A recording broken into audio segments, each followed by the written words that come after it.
जब प्राप्त होता है या नॉलेज होता है तो होता क्या है? क्या बात है। जब आत्मा का मिलन होता है, पहले तो ये हम वर्ड ही नहीं बोलेंगे कि मिलन होता है। जब हम रियलाइजेशन, अटेनमेंट, जब हम ये जान पाते हैं कि हम ही आत्मा है, क्योंकि हम ही आत्मा है और कोई नहीं है। हम अपने असली स्वरूप को भूल बैठे हैं और हम जीव स्वरूप बने बैठे हैं। किस प्रकार? जैसे एक कुत्ते को एक कमरे में बंद कर दिया गया। अब कितने कुत्ते हैं कमरे में? कितने कुत्ते हैं? एक कुत्ते को एक कमरे में बंद किया, एक कुत्ता है, एक ही है। अब हमने उस कुत्ते के आगे उसी कमरे में एक शीशा लगा दिया। अब कितने कुत्ते हो गए कमरे में? कितने हुए? एक ही कुत्ता है। Very good. ये सवाल मैं जिससे भी पूछता हूं वो क्या बोलते हैं कि 2 हो गए। जो ये बोल दे कि 2 हो गए वो जीव हो गया, और जो ये जाने कि मैं ही हूं, एक ही है, वो आत्मा हो गया। अब वो कुत्ता उस शीशे में देखकर भौंकना चालू करता है। भौंक भौंक के मर जाता है। अब वो जीव अवस्था में आ गया। अब करना क्या है? गुरु क्या करेगा? असत्य को छुड़वा देगा। यानी खुद से भिन्न अगर वो किसी भी वस्तु को जान रहा है, खुद से भिन्न अगर वो किसी भी वस्तु को सत्य मान के बैठा है, खुद से भिन्न वो किसी भी भगवान के नाम का जाप कर रहा है, खुद से भिन्न वो किसी भी मंदिर मस्जिद गुरुद्वारे में जाके पूजा पाठ कर रहा है, खुद से भिन्न वो किसी भी शरीर की क्रियाकलापों को कर रहा है, तो वो खुद से दूर है। इसीलिए कबीर साहब भी ये बात कहते हैं। कबीर साहब ने अपनी वाणियों में शब्द का जिक्र किया है। शब्द का मतलब कोई हिंदी, पंजाबी, उर्दू, फारसी का शब्द नहीं। शब्द का मतलब होता है तुम्हारा सत्य स्वरूप। कबीर साहब कह रहे हैं हम हैं शब्द हम माही, हमसे भिन्न और कछु नाही। शब्द न भिन्न से देही, और कहें कबीर हम शब्द से नहीं। कबीर साहब समझा रहे हैं कि हे जीव, जब तक तुम ये नहीं समझ जाते कि तुम आत्मा हो, तुम्हारा सत्य स्वरूप आत्मा है, तब तक तुम कभी भी अपनी जीव दशा से अलग नहीं हो सकते। यानी तुम हमेशा परमात्मा से, आत्मा से दूर ही रहोगे।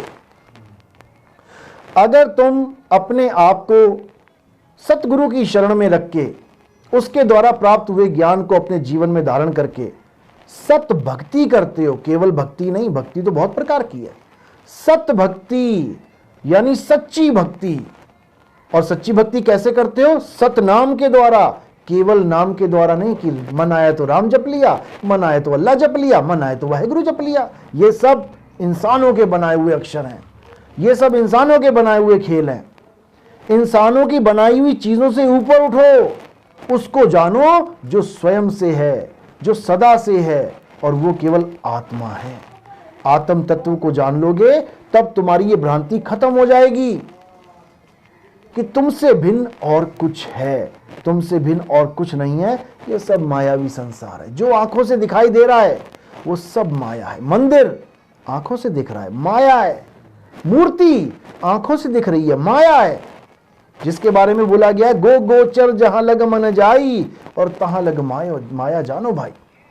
यानी इस आंखों से दिखने वाली हर चीज बदल रही है, हर चीज माया है, और जो माया नहीं है वो आत्मा है। अब तुम अपनी आत्मा को ना जानने के कारण तुम उसको जान रहे हो जो चीज दिख रही है। हिंदू दिख रहा है, मुसलमान दिख रहा है, मस्जिद दिख रही है, चर्च दिख रहा है, गुरुद्वारा दिख रहा है, सब कुछ दिख रहा है। जो दिखे सो माया संतो, जो दिखे सो माया। कबीर साहब कहते हैं इसी देखने दिखाने में सारे उलझे पड़े हैं। उसको देखो जो दिखता ही नहीं है।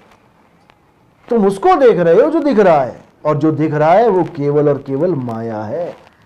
यही अर्जुन को समझाया जा रहा है कि हे अर्जुन, जो शरीर तुम्हें दिखाई दे रहा है ये शरीर मैं नहीं हूं, मैं इंद्रियां नहीं हूं। ये 10 इंद्रियां हैं, 5 ज्ञान इंद्रियां, 5 कर्म इंद्रियां। ये इंद्रियां मैं नहीं हूं, मैं इंद्रियतीत हूं।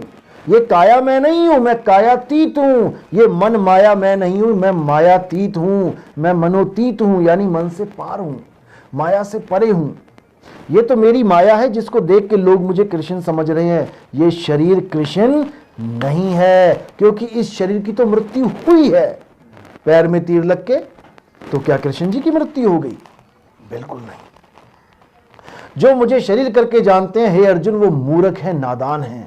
मैं शरीर नहीं हूं, मैं पुरुष नहीं हूं, मैं स्त्री नहीं हूं, मैं नपुंसक भी नहीं हूं, मैं मछली भी नहीं हूं, मैं कछुआ भी नहीं हूं, मैं वराह भी नहीं हूं, मैं नरसिंह भी नहीं हूं, मैं राम भी नहीं हूं, मैं श्याम भी नहीं हूं, मैं विष्णु भी नहीं हूं, मैं शंकर भी नहीं हूं। मैं शरीरों से परे आत्मा हूं। हे अर्जुन, तेरे और मेरे कई जन्म हो चुके हैं। मतलब ये नहीं कि मेरे कई जन्म हो चुके हैं, मतलब मैंने कई शरीर धारण किए हैं। मेरा जन्म नहीं होता, मैं अजन्मा हूं, मैं नित्य हूं, मैं शाश्वत हूं, मैं सनातन हूं। जो मुझे इंसान करके जानता है कि मैं मुरली बजा रहा हूं, मैं गाय चरा रहा हूं, असल में वो केवल इंद्रियों को देख पा रहा है। मैं इंद्रियां नहीं। ये 10 इंद्रियों की काया है। 5 ज्ञान इंद्रियां, 5 कर्म इंद्रियां। ज्ञान इंद्रियां जिनसे हमें ज्ञान होता है। आंख से ज्ञान होता है, लाल है, पीला है, काला है, हरा है। नाक से ज्ञान होता है, खुशबू है, बदबू है। चमड़ी से ज्ञान होता है, ठंडा है, गर्म है। जीभ से ज्ञान होता है, कड़वा है, मीठा है। तुमको देख रहा है, ये 10 इंद्रियां बैठी हैं, वो 10 इंद्रियां बैठी हैं। 10 10 10 10 सारे संसार में जो भी तुम देख रहे हो, जितने भी इंसान तुम देख रहे हो, तुम 10 इंद्रियों को ही देख रहे हो। लेकिन जो कृष्ण हैं वो इंद्रियतीत हैं। तुम कृष्ण को देख ही नहीं सकते। जिस प्रकार तुम कठपुतली देखते हो, कठपुतली नाच रही है, लेकिन तुम नचाने वाले को नहीं देख सकते क्योंकि वो पर्दे के पीछे है। इसी प्रकार ये काया, ये माया है। जो भगवान है वो मायातीत हैं।